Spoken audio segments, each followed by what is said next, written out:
Hai, Assalamualaikum warahmatullahi wabarakatuh. Edisi apa yang akan kita bahas malam hari ini?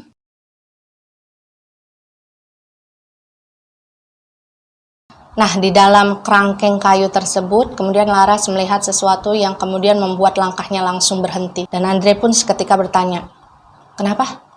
Laras nggak menjawab pada saat itu. Dia hanya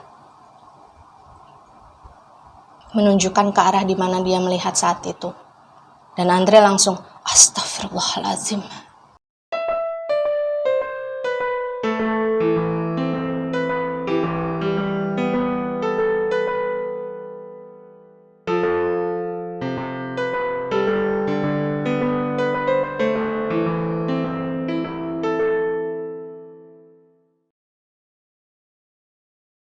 Ketika itu yang Laras dan Andre lihat adalah para manusia-manusia yang dikurung di dalam kerangkeng kayu tersebut dalam keadaan meringkuk, dengan baju yang lusuh, dengan darah yang menetes, kotor, dengan bekas tanah yang menempel di badan, serta kain yang dia pakai.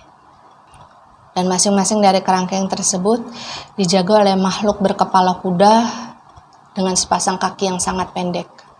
Manusia-manusia yang berada di dalam kerangkeng kayu tersebut diperlakukan layaknya seperti hewan.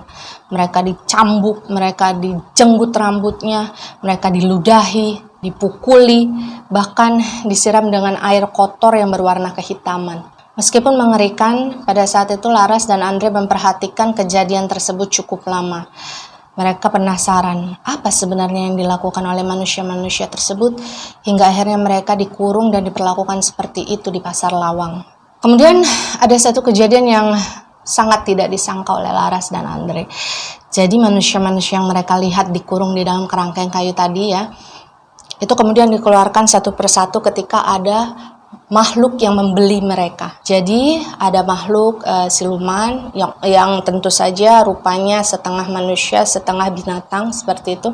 Itu mereka akan memberikan upeti, itu entah itu berupa bungkusan, entah itu berupa kepala monyet atau apapun bentuknya. Nah, upeti itu nanti diberikan kepada makhluk yang menjaga kerangkeng kayu tersebut, dan manusia yang berada di dalam kerangkeng itu nanti akan dikeluarkan sambil ditarik rambutnya sambil menjerit-jerit, kemudian akan dilempar ke hadapan makhluk yang sudah membeli manusia tadi. Jadi yang bisa kita bayangkan begini ya, manusia yang semula dikurung di dalam kerangkeng itu adalah sesuatu yang dijual oleh makhluk berkepala kuda dan berkaki pendek tadi. Nah, Pasar Lawang yang kehidupannya memang dipenuhi oleh bangsa siluman, kemudian ada salah satu dari mereka yang datang untuk membeli manusia tersebut dengan upeti yang mereka bawa.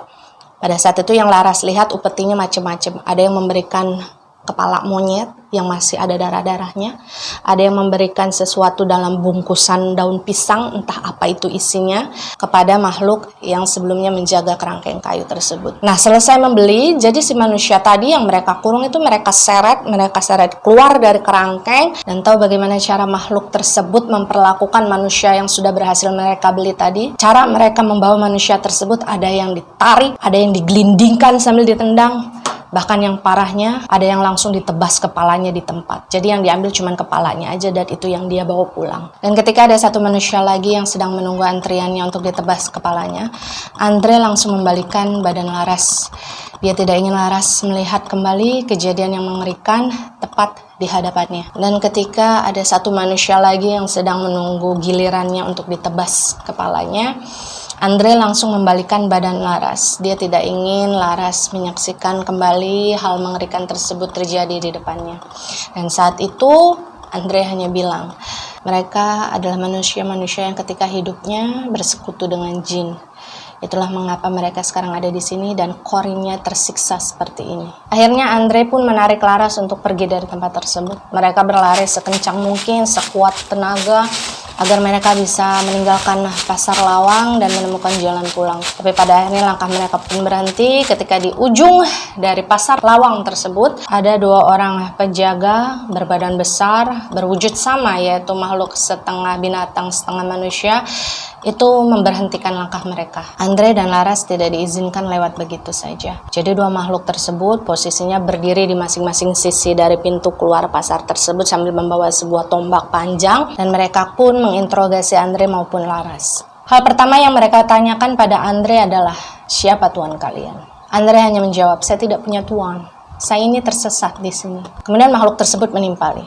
Makhluk yang tidak memiliki tuan tidak boleh keluar dari tempat ini. Gak ada yang bisa melarang saya untuk keluar dari tempat ini. Pada saat itu Andre menjawab makhluk tersebut tanpa ada rasa takut sedikit pun. Sementara Laras hanya bisa diam sambil memperhatikan abangnya yang pada saat itu benar-benar gak ada rasa takutnya sama sekali. Kamu datang dari mana? Bagaimana kamu bisa ada di tempat ini kalau tidak punya tuan? Tanya makhluk itu lagi. Kami tersesat dalam kabut. Sesuatu seperti menarik kami ke dalam dimensi ini. Tapi kami ingin pulang. Kami pasti bisa menemukan jalan pulang. Jawab Andre. Kalau sudah masuk ke dalam dimensi ini, kalian tidak akan bisa keluar lagi. Setiap makhluk yang masuk ke tempat ini pasti memiliki alasan dan sebabnya masing-masing. Coba kalian ingat-ingat apa yang sudah kalian lakukan di dunia hingga kalian bisa masuk ke dalam sini. Ujar makhluk itu kepada Andre. Saya tidak melakukan pesugihan. Tidak keluarga saya. Tidak juga kerabat saya, ujar Andre membela dirinya pada saat itu. Kalian dipersembahkan oleh seseorang untuk perewangannya. Orang tersebut sudah berhasil mengambil satu perewangan dari tempat ini dan kalianlah yang ditunjuk sebagai gantinya. Ujar makhluk tersebut memberikan informasi kepada Andre. Tapi pada saat itu Andre tidak menerima begitu saja ya. Dia kembali bertanya, tahu dari mana? Semesta yang memberitahu, kata makhluk tersebut. Semesta yang mana? Andre sudah mulai emosi pada saat itu. Dan ketika Andre sudah mulai meninggikan suaranya, Laras sebenarnya pengen sekali nutup mulut Andre supaya udah diem gitu. Udah jangan nambah-nambahin masalah gitu. Cuman ya pada saat itu Laras benar-benar beku, nggak bisa ngomong apa-apa, dia nggak bisa bertindak apa-apa. Kembali atau prajurit yang akan menangkap kalian, kata makhluk tersebut mengancam. Dan kemudian ancaman tersebut diikuti oleh gerakan seperti ingin mencengkram yang dilakukan oleh kedua penjaga pasar lawang tersebut kepada Andre dan Laras. Tapi pada saat yang bersamaan juga, Laras kemudian melihat bahwa ada kembali muncul sinar kebiruan yang membentuk seperti perisai keluar dari tubuh Andre. Sinar kebiruan yang muncul dari dalam diri Andre itu kemudian membentuk sebuah perisai yang memberikan efek gelombang kejut yang pada akhirnya membuat kedua makhluk tadi mundur beberapa langkah. Dan Laras kemudian melihat sendiri bagaimana sinar kebiruan tersebut kemudian melingkari tubuh mereka sebagai bentuk perlindungan dari kedua makhluk tadi. Karena kesal ternyata si Andre ini memiliki ilmu yang tidak mereka duga sebelumnya. Kedua makhluk tadi kemudian mengumpat dalam bahasa Jawa kasar sambil bilang gini, "Kowe ternyata dudu bocah sembarangan toh nduk." Dan saat itu Andre hanya berkata, "Biarkan saya dan adik saya pergi. Saya tidak bermaksud apa-apa. Tapi saya mohon, biarkan saya dan adik saya pergi dari tempat ini." Dan ketika bicara, si Andre ini sama sekali tidak melepaskan tangan Laras sekalipun sejak mereka berlari dari pasar lawang. Gak bisa. Sudah peraturannya seperti itu. Makhluk-makhluk yang tidak bertuan itu tidak boleh pergi dari sini. Apalagi kalian berdua yang dijadikan sebagai pengganti. Ora iso. Makhluk tersebut tetap bersikeras dengan keputusannya. Dan entah bagaimana ceritanya kemudian muncul seekor harimau putih besar dari arah belakang mereka. Harimau tersebut perawakannya tinggi dan besar. Tinggi dia itu sepinggangnya si Andre yang notabene dia kan sudah tinggi ya. Kemudian bulunya berwarna putih bersih dengan belang hitam legam serta sepasang mata yang warnanya biru seperti air danau. Suaranya menggeram, bahkan sempat membuat Laras dan Andre yang pada saat itu ada di depannya itu merasa kaget. Harimau tersebut awalnya berjalan ke arah Andre dan Laras untuk mencium aroma tubuh mereka. Sangat teliti sekali harimau tersebut. Setelah selesai mencium aroma tubuh Laras dan Andre, kemudian harimau itu berbalik menghadap ke arah dua makhluk tadi dan mengaum sangat kencang. Laras bersaksi pada saat itu jantungnya hampir copot ketika mendengar suara auman dari harimau tersebut. Dan ketika melihat dua makhluk tadi agak ciut nyalinya setelah mendengar auman yang berasal dari harimau putih tadi, akhirnya si Andre ini pelan-pelan dia menghilangkan shield sinar kebiruan yang dia bentuk sebelumnya gitu. Dan gak lama setelah harimau tersebut mengaum, kemudian muncul seorang kakek-kakek berjalan dari arah mereka gitu. Jadi kakek-kakek itu bajunya serba putih ya, badannya kurus, kecil, kulitnya keriput seperti khasnya orang tua lah seperti apa. Tapi yang anehnya adalah rambutnya hitam legam, mukanya keriput nih, ya kakek-kakek lah gitu. Tapi rambutnya tuh hitam legam semuanya, nggak ada ubannya sama sekali. Nah, harimau putih tadi yang sebelumnya mengamuk sama dua makhluk tadi gitu ya, ketika melihat kakek itu datang menghampiri itu langsung berubah menjadi manja gitu. Jadi pada saat itu Laras dan Andre berpikiran, oh kayaknya si kakek ini adalah pemilik dari harimau tersebut gitu. Karena harimau itu terlihat sangat nurut sama si kakek tadi. Tanpa ada aba-aba sebelumnya, bahkan Laras dan Andre pun tidak mengenal siapa kakek tersebut, kakek itu langsung bicara kepada dua makhluk tadi. Dua anak ini nanti biar saya yang bawa. Lalu dua makhluk tersebut menjawab, nggak bisa mbah, nanti kami yang dimarahi oleh Eyang Wengi. Dan kakek itu kembali bilang, jangan takut, nanti saya yang akan menjelaskan kepada beliau. Dan melihat ekspresi muka dari dua makhluk tadi, sepertinya mereka terlihat galau ya. Di satu sisi mereka sepertinya sangat menghargai sosok kakek tadi, tapi di satu sisi mereka takut dengan peraturan yang memang sudah ada. Dan ketika melihat hal tersebut terjadi di depannya, si Laras ini sudah berkesimpulan bahwa sepertinya kakek tadi itu bukan orang yang sembarangan. Kemudian makhluk tadi salah satunya kembali bicara, "Mbah, mbok ya jangan ikut campur, ini kan bukan urusannya mbah." Tapi mbah itu menjawab dengan wajah yang santai, dengan ekspresi yang ya biasa aja gitu. Mbah itu bilang begini, loh ya jadi urusannya saya toh. Mereka berdua ada di sini kan bukan karena kesalahannya mereka. Gak boleh menghukum orang yang tidak bersalah. Nanti Gusti Allah murka. Nah, ketika Simbah tersebut berdialog dengan kedua makhluk penjaga pintu keluar dari Pasar Lawang tadi, si Laras ini hanya sibuk memperhatikan harimau putih yang berdiri di sebelah dia sambil gini nih. Karena bagi dia pada saat itu adalah kali pertama dia melihat seekor harimau putih sebesar itu nyata berdiri ada di depan dia secara langsung. Dan kedua makhluk tadi tidak langsung menjawab. Tapi kembali dengan santainya si kakek bilang begini, sudah, gini saja. Anggaplah saya ini tuan barunya mereka. Nanti mereka saya bawa pulang dan maharnya nanti saya langsung berikan kepada Eyang Wengi. Gimana?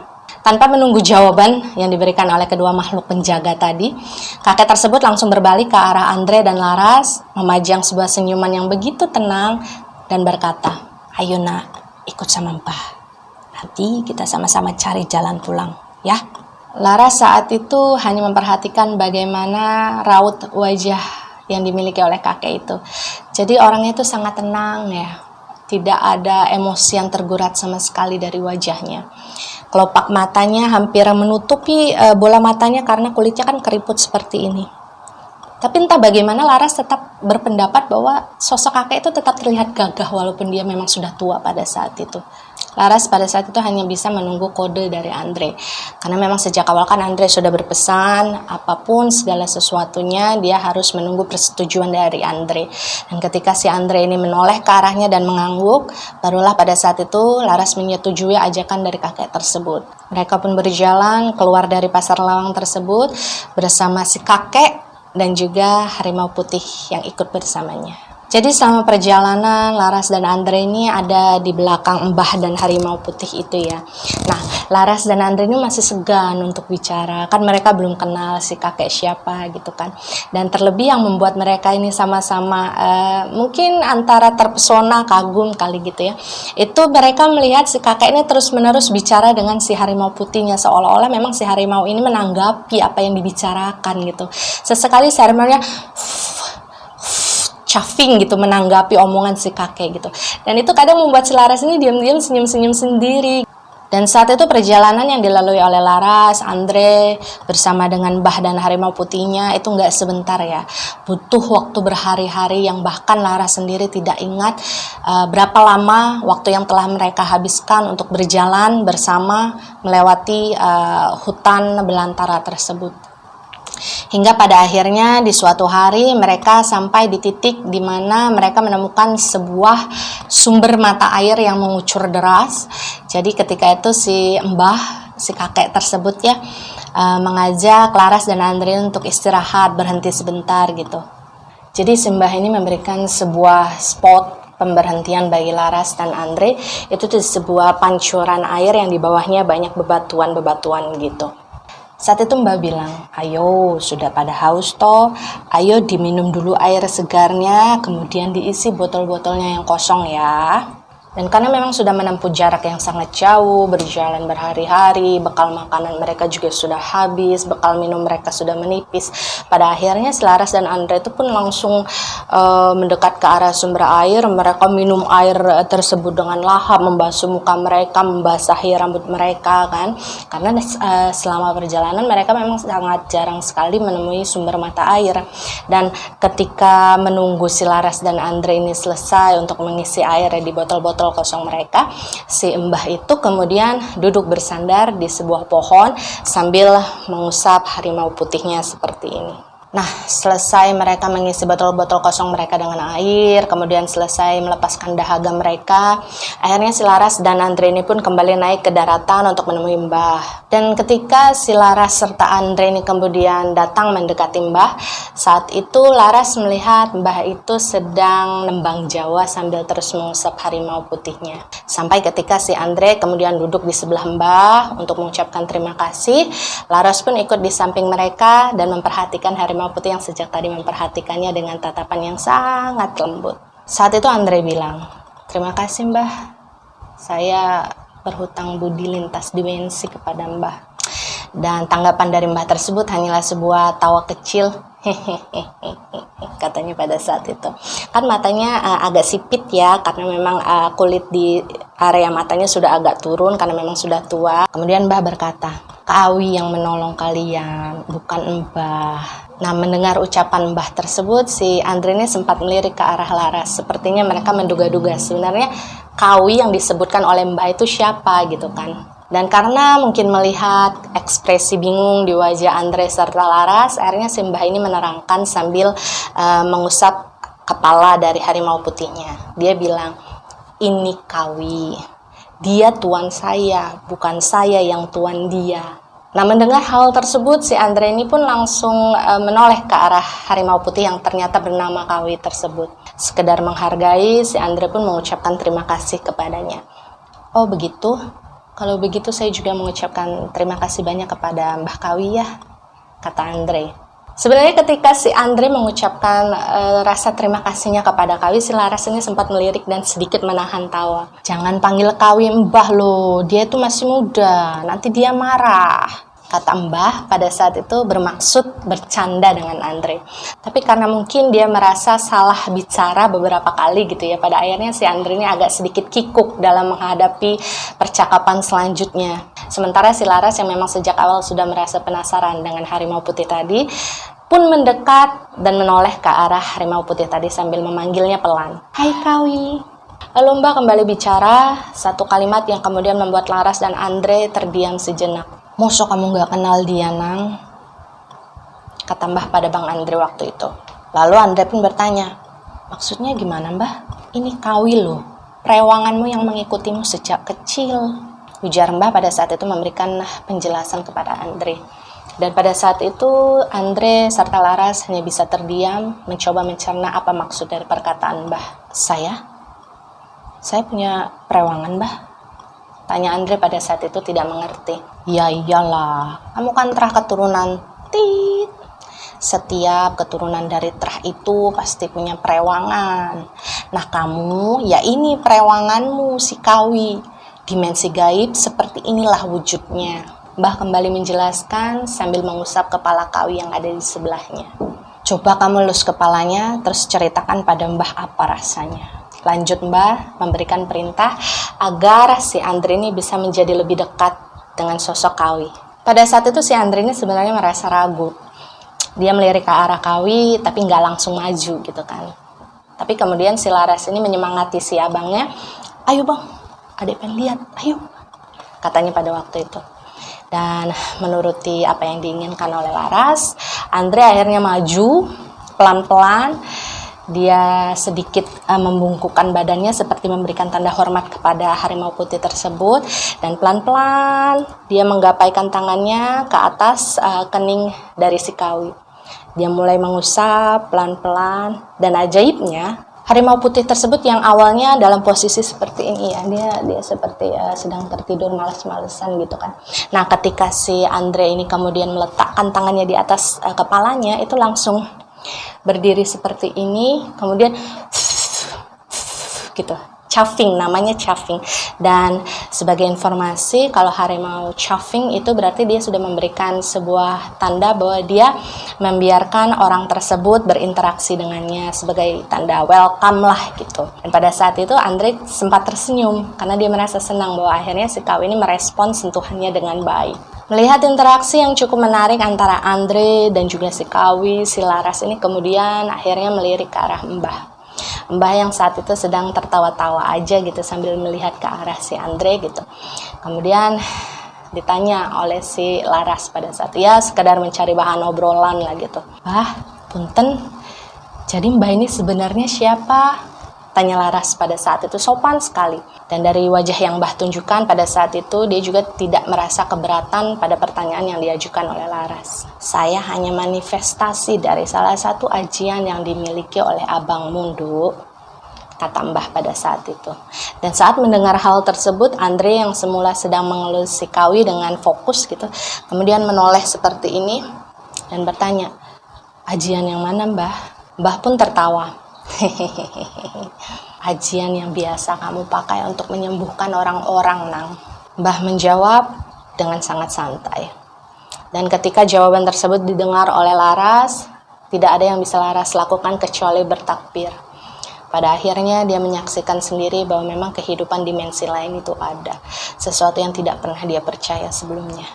Dia menyaksikan dengan mata kepalanya sendiri, mendengar dengan telinganya sendiri sesuatu yang selama ini selalu dia denial dalam kehidupannya. Allahu Akbar. Masya Allah. Allahu Akbar. Ucap Laras pada saat itu. Kemudian Andre sedikit beranjak dari arah Kawi untuk mengajukan beberapa pertanyaan selanjutnya kepada Mbah. "Lalu siapa yang wengi, Mbah? Tadi saya dengar Mbah menyebutkan namanya ketika berbicara dengan dua penjaga di Pasar Lawang." "Oh, Eyang Wengi itu adalah penguasa sebagian besar makhluk gaib yang ada di gunung ini. Dia yang menjadi penentu makhluk-makhluk yang keluar dan masuk di tempat ini.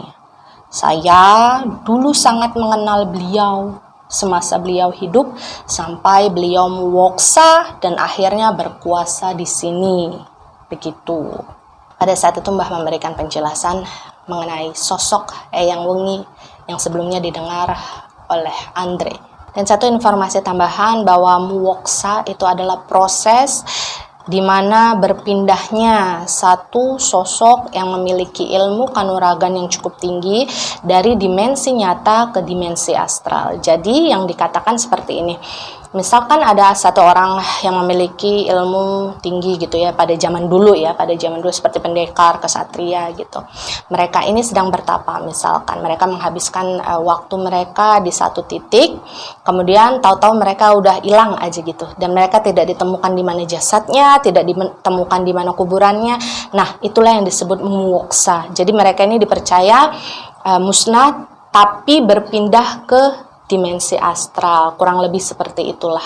Setelah bicara panjang lebar, akhirnya si Andre ini mengungkapkan keinginannya yang terbesar kepada Mbah, bahwa "Mbah, saya dan adik saya pengen pulang dari sini, kira-kira bisa nggak?" Dan ketika itu Mbah nggak langsung menjawab.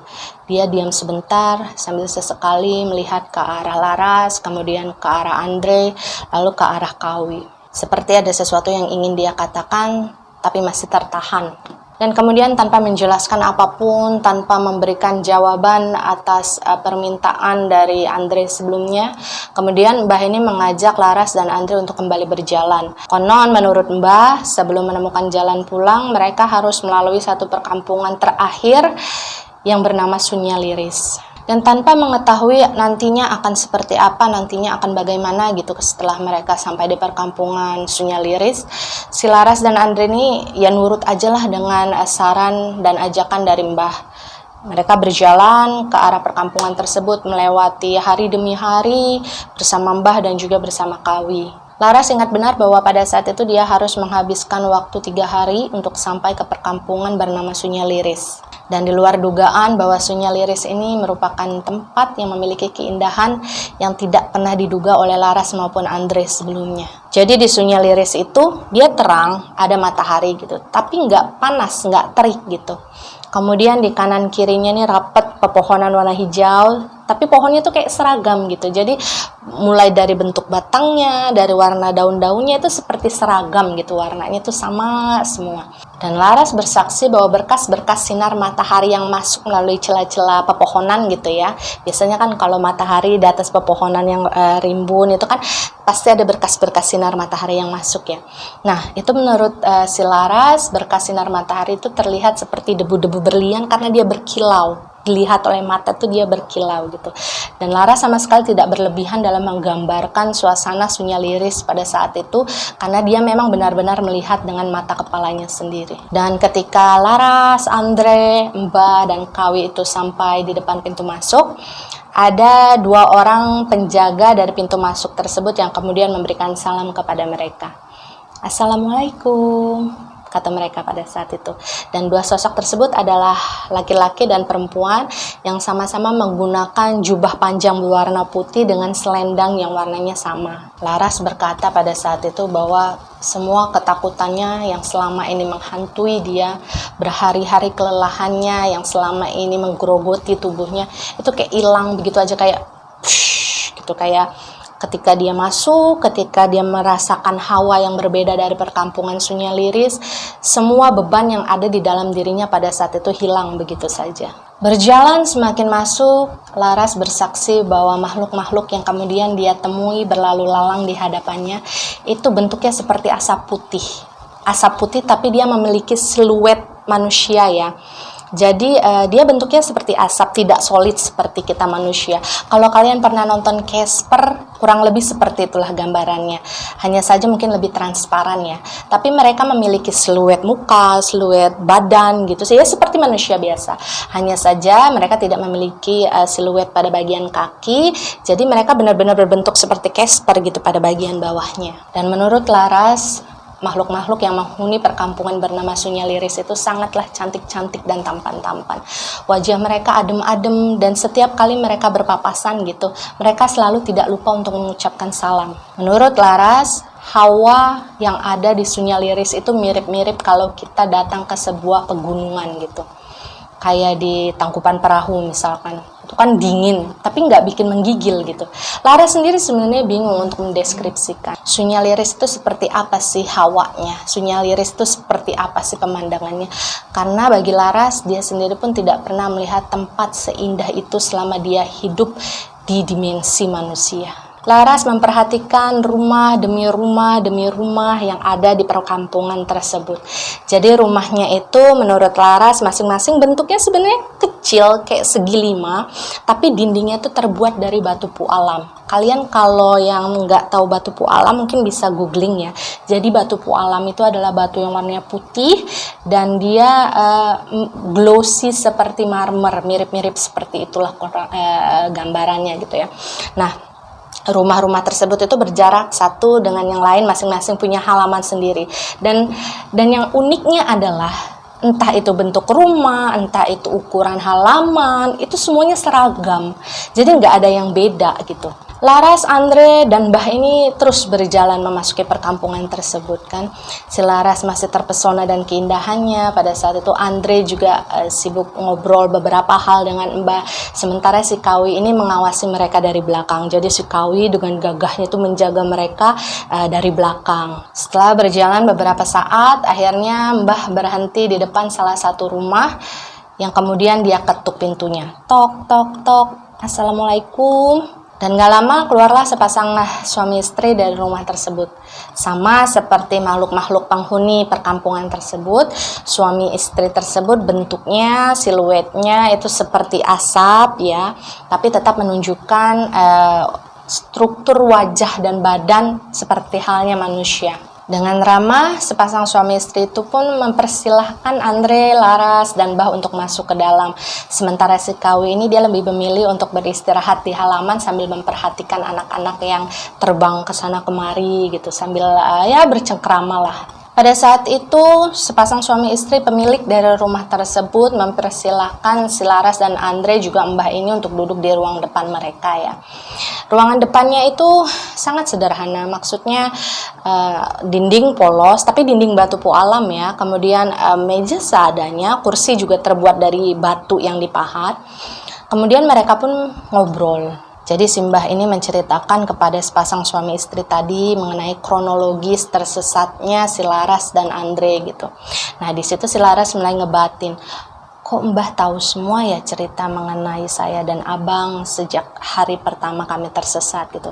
Apa sebenarnya Simbah ini udah mengikuti kami dari hari pertama gitu. Tapi pada saat itu si Laras nggak berani ikut campur ya, nggak berani ikut ngobrol di sana. Nah di tengah pembicaraan tersebut, akhirnya si Andre ini ngomong sesuatu ke Mbah pada saat itu. Mbah, permisi, apa ada tempat untuk istirahat adik saya? Kasihan dia pasti capek. Dan karena permintaan Andre tadi, Mbah pun melirik ke arah Laras, begitu juga si sepasang suami istri tadi. Saat itu Laras sempat merasa malu karena, aduh kok gue jadi seolah-olah yang paling lemah nih di antara mereka gitu kan. Akhirnya dengan sangat ramah, sosok istri dari pemilik rumah tadi mempersilahkan Laras untuk ikut dengannya menuju ke sebuah kamar yang sudah dia siapkan. Dan saat melewati ruang demi ruang dari rumah tersebut, si Laras ini sempat kaget ya, karena dari luar itu rumahnya kayak kecil aja gitu, kayak segi 5 polos udah selesai gitu. Tapi ternyata ketika dia masuk ke dalam itu ruangannya banyak banget gitu, kayak nggak masuk di logika. Dan sampailah ketika si Laras ini masuk ke dalam sebuah kamar yang semuanya serba putih, dinding, kursi, kasur itu semuanya serba putih. Yang pada saat itu memiliki warna selain putih itu hanya list-list jendela dari rumah tersebut dan juga gorden yang warnanya seperti warna krim. Karena lelah, kemudian sudah lama sekali dia tidak menemukan tempat yang nyaman gitu kan.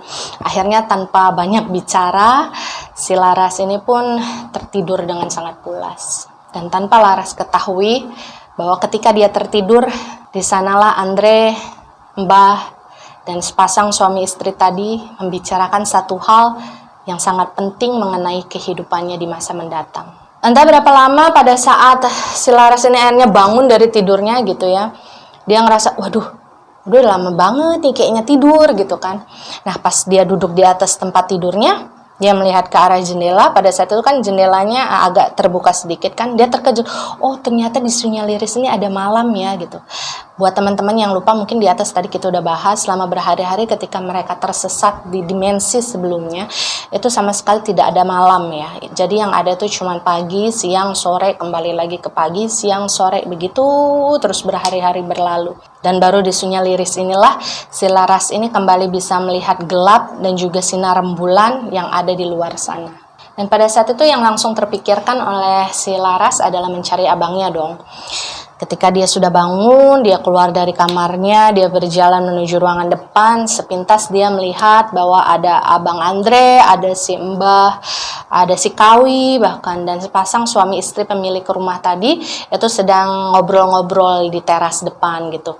Nah kebetulan pada saat itu di teras depan, jadi posisi rumah di Sunyaliris itu dia seperti mengelilingi satu lapangan besar gitu ya. Jadi rumahnya itu mengelilingi gini, di tengah-tengah itu ada lapangan yang sangat lebar.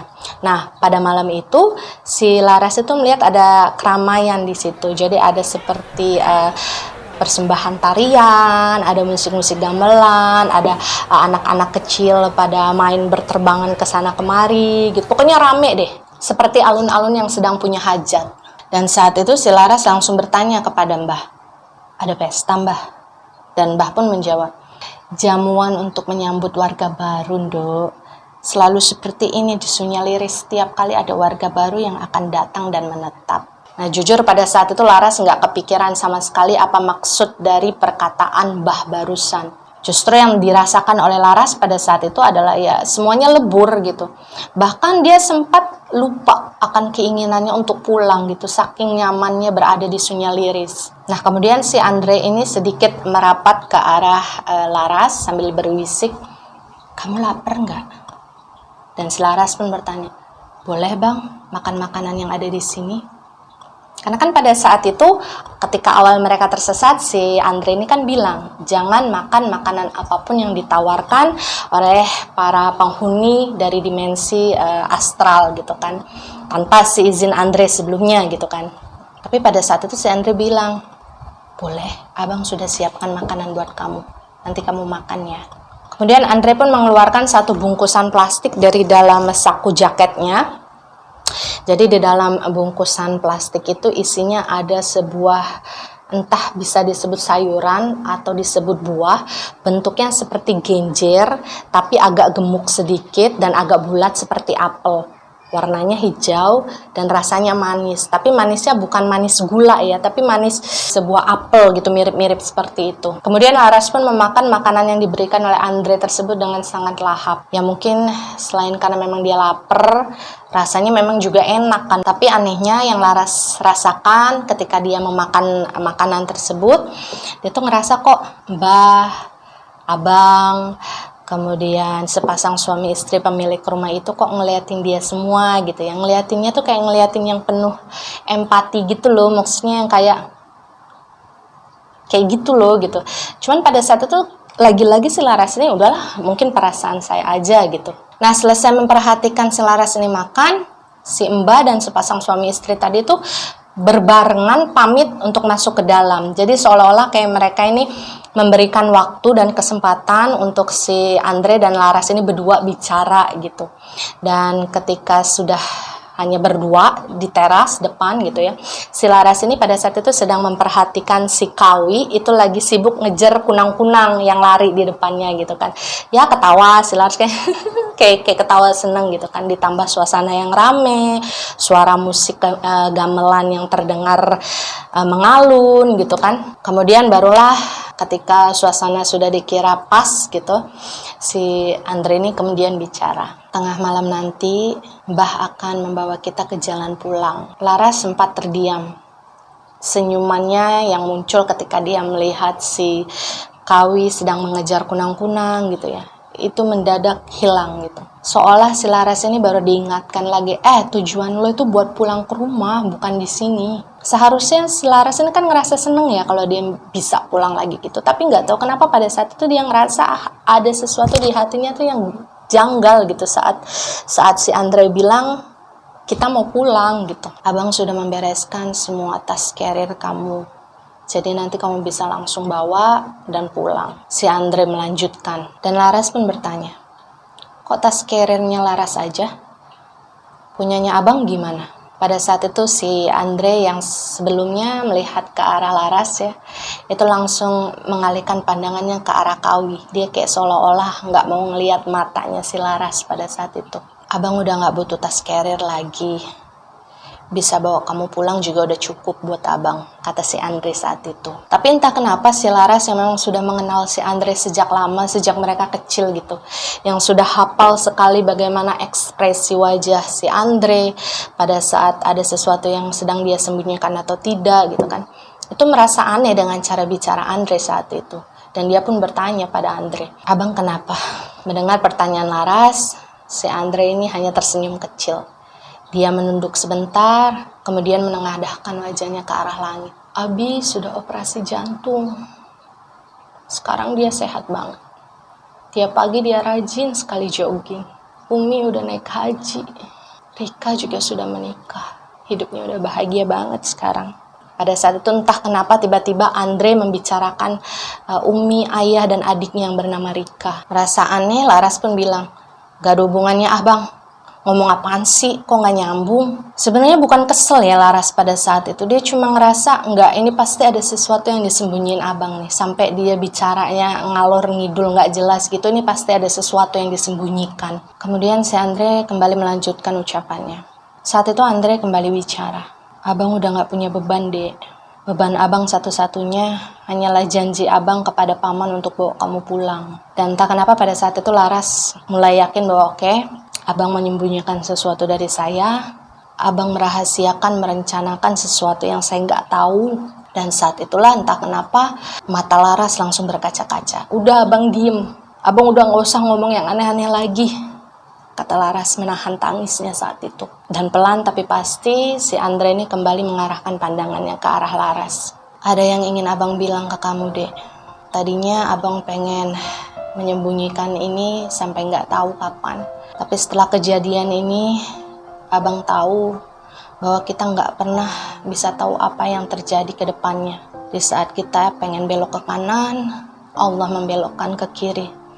Di saat kita pengen belok ke kiri, Allah menyuruh kita lurus. Dan dari itu, abang gak mau lagi menyembunyikan sesuatu di dalam hati abang. Andre bicara dengan sorot mata yang membuat Laras berkaca-kaca. Adek tahu gak, apa alasan abang mengajak Umi dan Abah untuk pindah ketika abang lulus SMA? Tanya Andre pada saat itu. Tapi pada saat itu Laras gak jawab apa-apa. Laras cuma terisak. Dia menahan sekuat tenaga air mata yang ingin jatuh dari matanya. Dan Andre kembali bicara. Adek tahu nggak? Apa alasan sampai saat ini abang nggak pernah punya hubungan dengan siapa-siapa? Dan saat itulah Laras menunduk. Tetes demi tetes air matanya udah nggak bisa tertahan. Satu pertanyaan yang membuat Laras kemudian tahu bahwasanya Laras dan Andre ternyata memiliki sesuatu yang sama di dalam hati mereka. Sesuatu yang tidak pernah mereka ungkapkan, sesuatu yang selama ini mereka pendam, dan gak tahu kenapa rasanya pada saat itu seolah-olah seperti menjadi sebuah ucapan perpisahan. Abang tahu ini salah. Abang paham betul.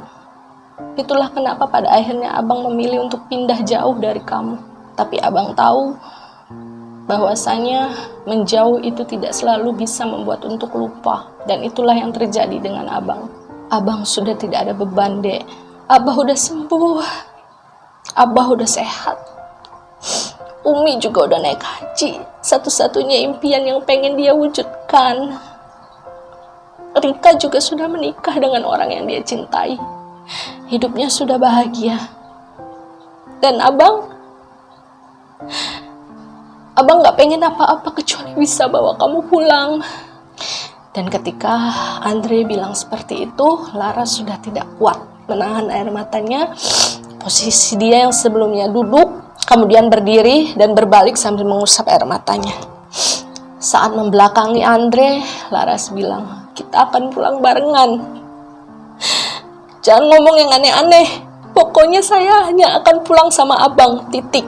Dan di saat itulah akhirnya Andre ikut berdiri. Dia kemudian menarik tangan Laras dan mendekapnya dengan sangat erat. Ketika berada di dalam dekapan Andre, Laras akhirnya menangis sejadi-jadinya. Air mata yang sejak tadi dia tahan, dia tumpahkan sebanyak-banyaknya. Dan Andre hanya bisa menjadi pendengar yang baik sambil terus mengusap kepala adik sepupunya itu. Abi sama Umi masih punya Rika. Sementara paman sama bibi itu cuma punya kamu. Itu adalah kalimat yang mungkin akan selalu Laras ingat. Bahkan sampai detik saat ini kehidupannya berada.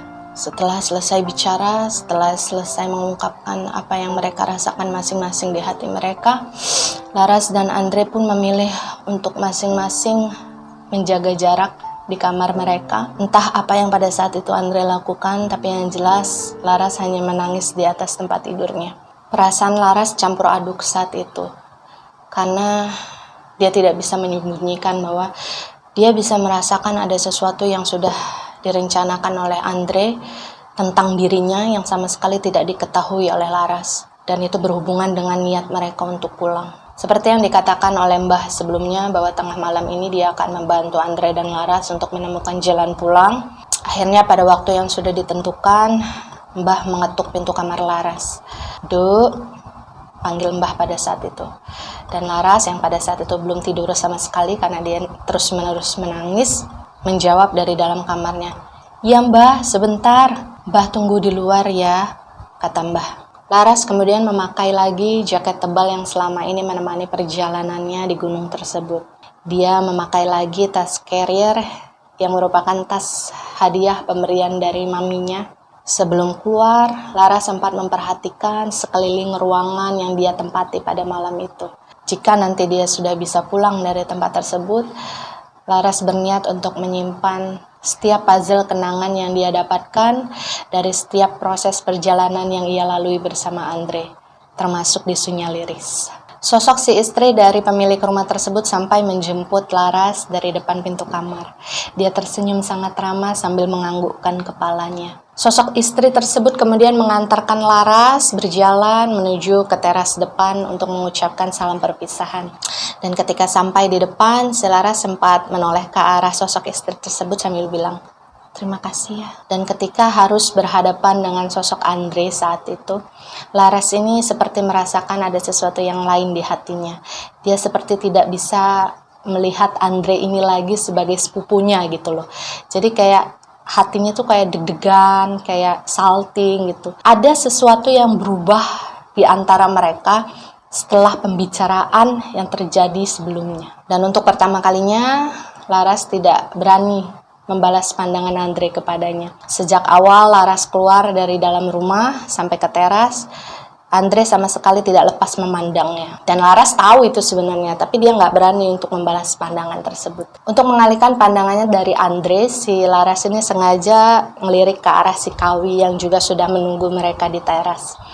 Dan si Laras ini bilang ke Mbah pada saat itu, "Mbah, apa saya boleh mengelus Kawi? Saya pengen ngomong beberapa hal dengan dia." Tapi pada saat itu Mbah menjawab, "Jangan izin sama saya, yang punya Kawi kan abangmu, izin saja sama dia." Sedikit agak nervous, si Laras ini kemudian akhirnya memandang ke arah Andre sambil bilang, "Bang, boleh saya elus Kawi? Saya ingin bicara beberapa hal dengan dia." Pada saat itu Andre hanya mengangguk, tapi sekali lagi sambil memandangi wajah si Laras tanpa berkedip. Saat itu Laras pun mendekat ke arah Kawi. Pelan tapi pasti dia mengusap kepala Kawi, kemudian memberanikan diri untuk mencium keningnya. Kawi pun memberikan sebuah chuffing, pertanda bahwa dia sangat welcome dengan interaksi yang terjalin antara dia dan juga Laras. Pada saat itu, Laras berbicara dalam hatinya. Dia percaya bahwa Kawi bisa mendengar apa yang dia katakan. Intinya, Laras hanya bilang, "Terima kasih karena sudah membantu dia dan Andre sampai sejauh ini, terlepas dari nanti apakah dia bisa pulang atau tidak." Laras pun bilang kepada Kawi, "Jika seandainya nanti dia bisa pulang, tolong sesekali datang dalam mimpi saya." Karena bagaimanapun, Kawi sudah menjadi salah satu sosok yang sangat berjasa di dalam hidupnya. Selain itu, di dalam sendu, si Laras ini juga bilang ke Kawi bahwa, "Tolong jaga abang dengan baik, karena sosok yang kamu jaga itu adalah orang yang sangat berarti untuk saya. Terlepas dari bagaimana dan apa ikatan kami seharusnya, dia sangat berarti untuk saya." Dan ketika si Laras ini kemudian meneteskan air mata tersebut jatuh di atas bulu di kening si Kawi. Saat itu Kawi mengangkat wajahnya, kemudian hidungnya yang besar, yang basah, itu menempel di pipi si Laras. Perasaan Laras saat itu campur aduk. Ya. Dia memuji kebesaran Allah Subhanahu wa Ta'ala karena sudah memberikan dia kesempatan selangkah ini untuk bisa mengalami sesuatu yang tidak pernah bisa dia bayangkan sebelumnya. Sesuatu yang mungkin jika didengar oleh orang-orang yang tidak pernah mengalaminya hanya menganggap itu sebagai dongeng biasa. Memandang bagaimana setiap kebaikan itu ada di setiap lapisan dimensi, contohnya seperti Mbah dan juga penghuni-penghuni di Sunyaliris, khususnya sepasang suami istri yang sudah mempersilahkan mereka untuk beristirahat sejenak. Kemudian membuat Laras sadar bahwasanya kebaikan dan keburukan itu akan selalu ada mengikuti di dimensi manapun mereka berada. Mbah kemudian memimpin perjalanan tersebut. Dia berjalan di depan bersama Kawi, sementara Laras dan Andre berjalan di belakang mereka. Meskipun Laras dan Andre ini belum saling bicara ya pada saat itu, tapi Andre tetap memegang tangan si Laras untuk memastikan bahwa Laras baik-baik saja. Keluar dari Sunyaliris, meninggalkan hingar-bingar suara pesta rakyat yang sebelumnya terdengar di sana. Kemudian pemandangan yang mengerikan kembali tersaji di depan Laras. Makhluk-makhluk gaib dengan wajah-wajah yang mengerikan yang sebelumnya tidak dia lihat di Sunyaliris, kemudian mulai berterbangan ke sana kemari untuk meledek Laras. Tapi pada saat itu Laras tidak memperdulikan dan dia hanya fokus pada perjalanan mereka saat itu menuju jalan pulang. Nggak terlalu jauh, pada saat itu akhirnya si Laras dan Andre ini tiba di sebuah perbatasan wilayah. Jadi perbatasan wilayahnya itu sangat ketara sekali ya. Di sini Sunyaliris dan di sini Lawang Getih namanya. Sunyaliris ini tempat yang seperti dilapisi oleh sebuah energi yang sangat terang, warnanya kekuningan gitu, adem ngelihatnya. Sementara ketika dia sudah berjalan melewati perbatasan itu semuanya sudah gelap. Ada perbedaan yang sangat signifikan. Laras, Andre, Mbah, dan Kawi akhirnya berjalan melewati perbatasan. Dan kemudian mereka melihat ada sepasang gapura yang sangat tinggi di depan mereka. Di dalamnya berjejer makam-makam tua yang jumlahnya sangat banyak. Dan ketika hal tersebut mulai terlihat, Mbah berhenti, Kawi berhenti, dan otomatis langkah Laras dan Andre yang ada di belakang mereka pun ikut berhenti. Genggaman tangan Andre pada tangan si Laras ini semakin kuat. Dan saat itulah Laras sadar bahwasanya, oke, inilah saatnya.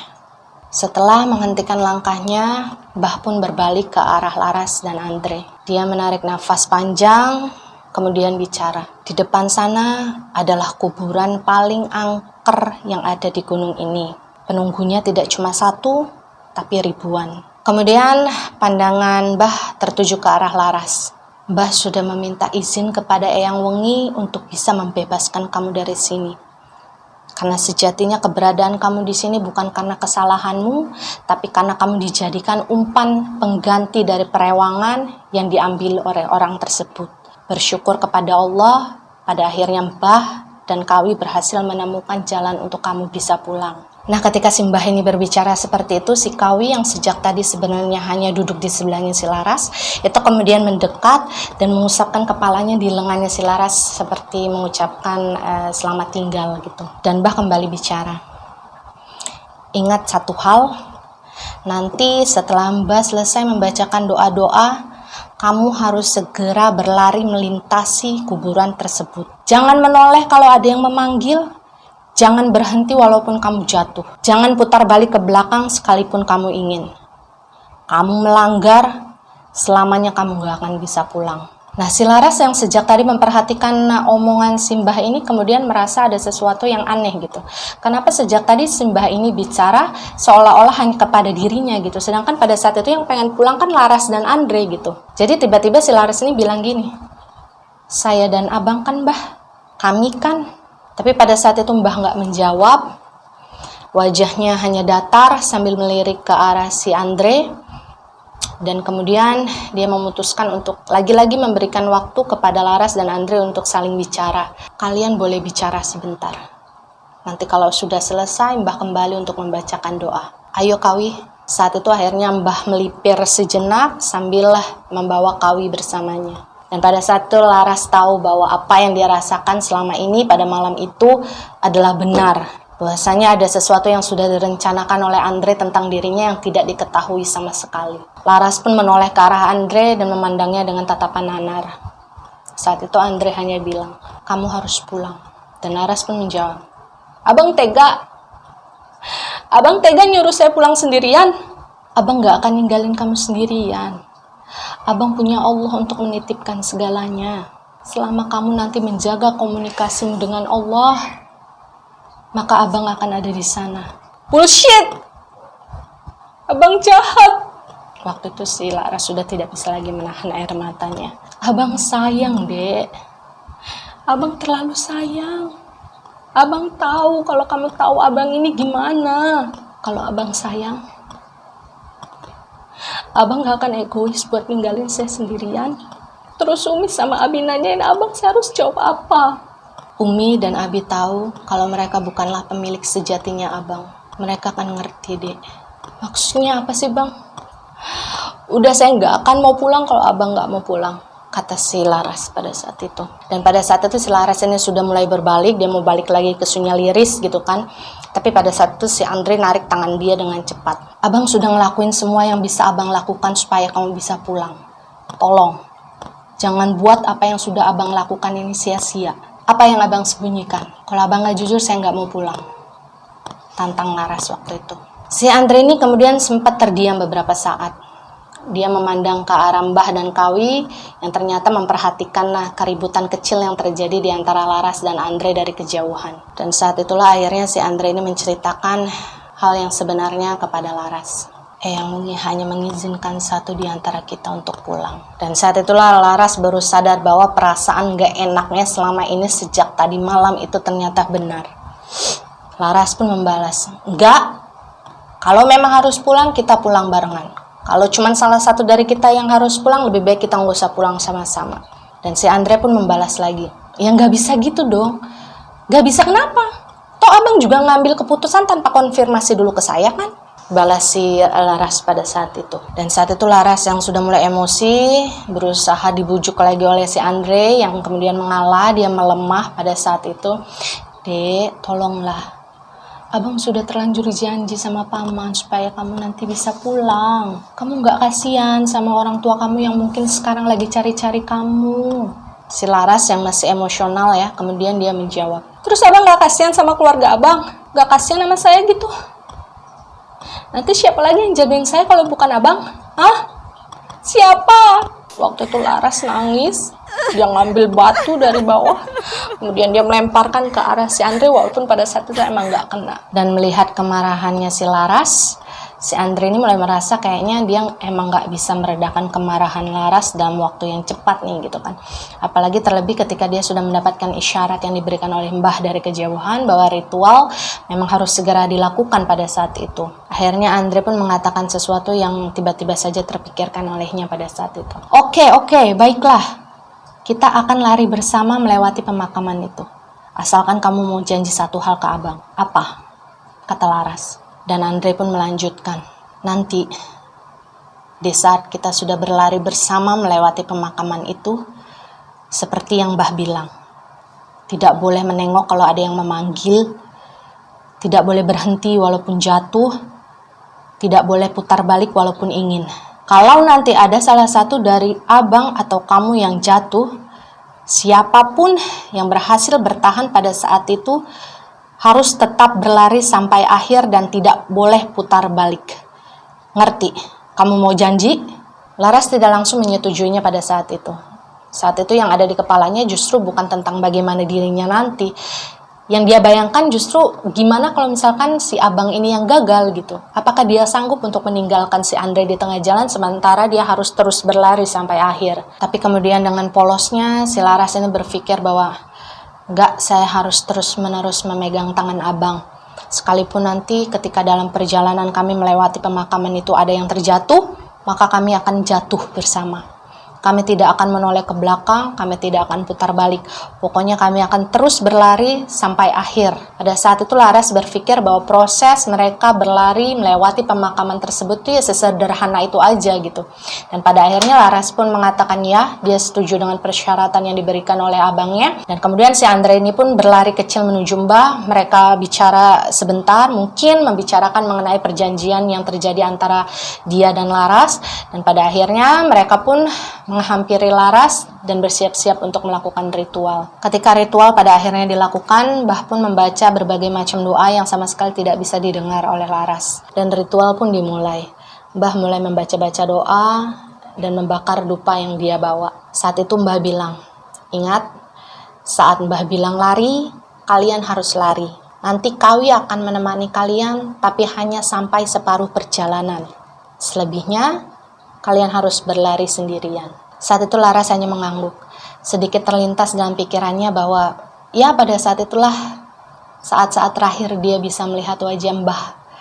Sosok sepuh yang sangat ceria, yang sangat ramah, yang mungkin hanya hadir sebentar dalam kehidupannya, tapi membantunya cukup banyak. Dan sedikit mengejutkan, pada akhirnya Mbah mengatakan, larilah. Pada saat itu Laras memegang tangan Andre dengan sangat erat, lebih erat dari biasanya.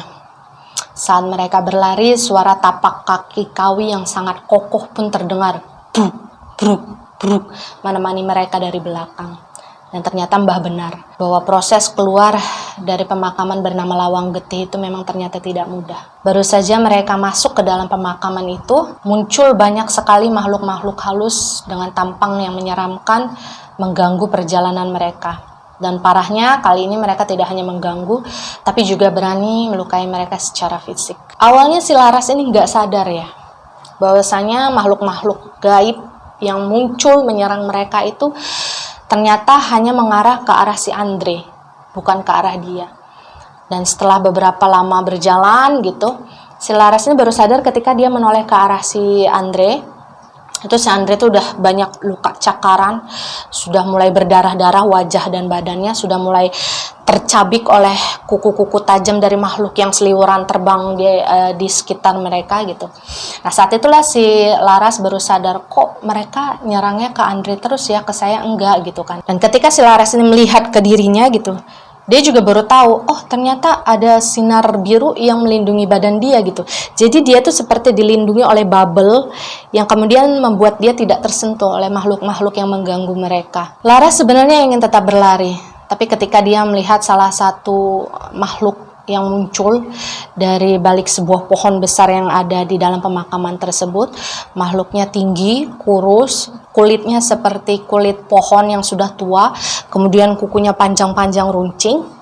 Makhluk tersebut mencakar bagian leher ke dadanya si Andre, kemudian sobek dan berdarah. Pada saat itu si Laras ini akhirnya memutuskan untuk berhenti. Dia udah gak kuat lagi melihat si Andre ini berdarah-darah sambil berteriak kesakitan. Laras mulai menangis ketakutan. Mulai terpikirkan lagi olehnya ucapan Andre dan Mbah pada saat itu bahwasanya hanya ada satu orang yang diizinkan keluar dari dimensi tersebut. Dan orang tersebut adalah Laras, bukan Andre. Ketika Laras ini menangis sesenggukan memperhatikan sosok si Andre ini yang dicabik-cabik oleh makhluk-makhluk yang kemudian datang menyerang, si Laras ini merasakan satu fenomena terjadi pada dirinya. Yang saat itu Laras rasakan adalah seolah-olah ruang dan waktu itu berhenti seketika. Serangan-serangan yang terjadi pada Andre pun berhenti. Makhluk-makhluk yang berterbangan mencabik-cabik tubuh si Andre seperti halnya burung pemakan bangkai yang sedang menemukan mangsanya, itu kemudian tiba-tiba berhenti. Kayak hampa udara sejenak gitu. Dan pada saat itu si Laras ini melihat ke arah abangnya yang sudah nggak bisa ngapa-ngapain lagi, mukanya bahkan udah rusak sebagian, dia udah terkapar di tanah. Yang bisa dia ucapkan saat itu hanyalah la ilaha illallah, la ilaha illallah. Dan saat itu Laras udah nggak bisa menahan air matanya lagi. Dan ketika dia menangis, saya bilang, abang. Pada saat itu dia nangis. Kemudian Kawi itu seolah menghampiri Laras dari belakang. Kamu yang sudah dipilih Eyang Wingi untuk bisa keluar dari tempat ini. Kamu yang sudah memakan buah witir tersebut, yang dijadikan penanda oleh Eyang Wingi sebagai seseorang yang kemudian diizinkan keluar dari tempat ini. Bukan Andre. Percaya atau tidak percaya, pada saat itu Kawi bicara seperti halnya manusia bicara dengan manusia. Laras yang udah nggak tahu harus berbuat apa gitu ya, tangannya udah gemeter ngeliat darah di mana-mana kan. Cuman bilang ke Kawi, kamu bisa bantuin saya nggak? Tolongin abang. Pada saat itu Kawi menjawab, jika kamu bisa mengikhlaskan Andre, meskipun dia tidak bisa pulang ke alam manusia, saya bisa membawanya kembali ke Sunyaliris, tempat di mana jin-jin alim berada. Tapi kalau kamu tidak bisa melepaskan abangmu di sini sekarang, saya tidak bisa membantunya. Dia akan tetap berada di sini, mati karena serangan-serangan makhluk gaib ini, dan selamanya akan berada di sini di dalam kegelapan yang menyelimutinya, kata Kawi pada saat itu. Dan saat itu yang terpikirkan oleh Laras hanyalah, tapi nanti abang masuk surga enggak? Sambil nangis dia. Dan Kawi bilang, wallahu alam bisawab. Tugas saya hanyalah memberitahukan apa yang perlu kamu ketahui. Selebihnya adalah hak dari Gusti Allah selaku pemilik hidup. Abangmu adalah orang yang soleh, sekalipun tidak ada manusia yang luput dari salah dan dosa. Dan pada saat itu Laras menangis. Yang terbayangkan olehnya saat itu adalah sosok abangnya yang selalu ada buat dia. Orang yang selalu menjadi pertama ketika mengucapkan ulang tahun untuk Laras. Orang yang selalu datang ketika Laras ini sakit, padahal rumahnya jauh gitu. Orang yang selalu ada setiap kali Laras bilang, abang kesini. Adek kangen, adek pengen ngobrol.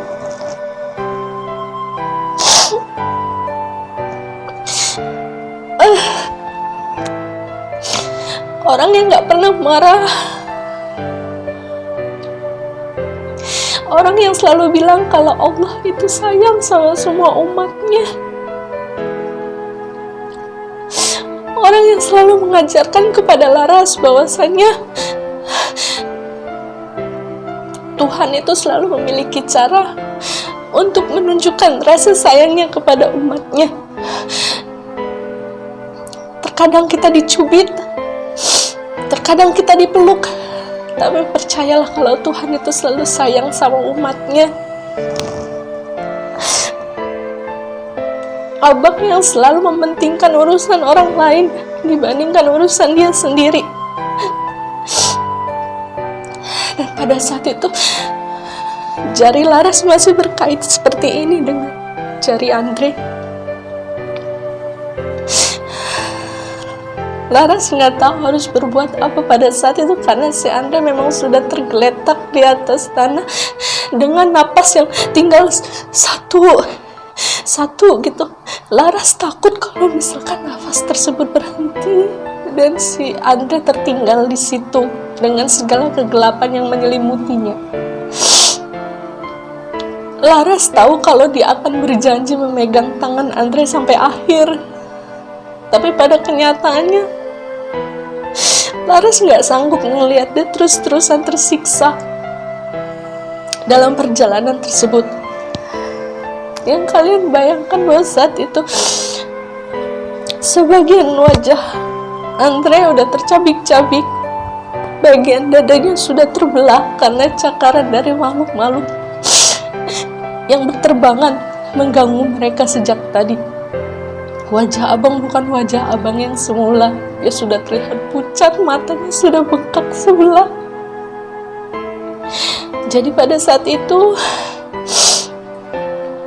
dalam hanya waktu beberapa menit, Laras harus memutuskan sesuatu yang memang harus dia ambil pada saat itu. Dia melepaskan ikatan tali yang sebelumnya sengaja dia ikat di tangan dia dan di tangan si Andre, maksudnya supaya kalau salah satu dari mereka jatuh, mereka nggak saling ninggalin gitu. Dan pada saat itu sambil sesenggukan, si Laras melepasin tali itu, melepasin tali tersebut dari tangan dia dan tangan Andre. Terus dia pegang tangan Andre sambil dikecut sebentar. Laras cuma bisa bilang, maafin adek ya bang, maafin adek kalau adek gak bisa nemenin abang sampai akhir. Adek akan jalanin apa maunya abang. Abang mau adek berjalan sampai akhir kan? Adek janji, adek pasti pulang, adek pasti pulang.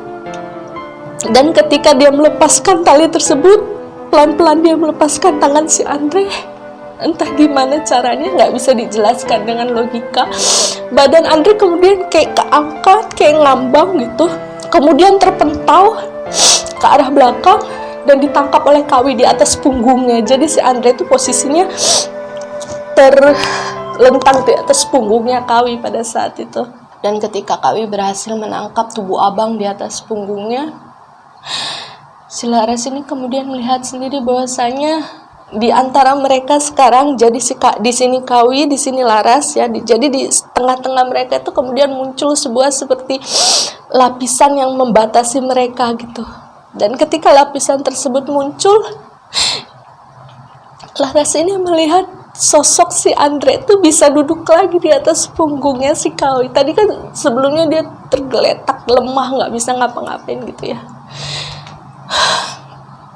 Si Andre ini kemudian bisa duduk di atas punggungnya si Kawi, kemudian tersenyum ke arah Laras. Pada saat itu mereka tidak bicara apa-apa, tapi yang Laras rasakan pada saat itu adalah Andre sepertinya bahagia dan bangga dengan keputusan yang pada akhirnya diambil oleh Laras. Dan sesuai janji Laras sebelumnya, ketika dia melepaskan tangan abangnya, bahwa dia akan hidup, dia akan pulang, dia akan berlari sampai akhir, dan dia pun melakukannya. Setelah mengumpulkan tenaga, dia mengusap semua air mata yang ada di mukanya.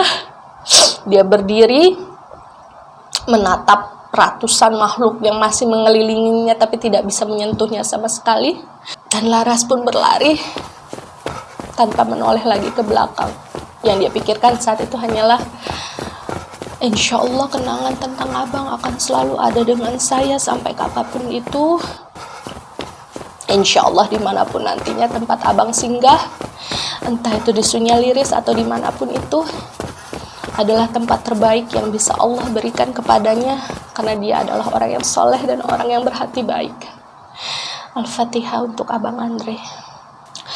Laras terus-menerus berlari, walaupun kakinya serasa udah kayak pengen patah karena terlalu capek dia berlari, tapi dia nggak mau berhenti.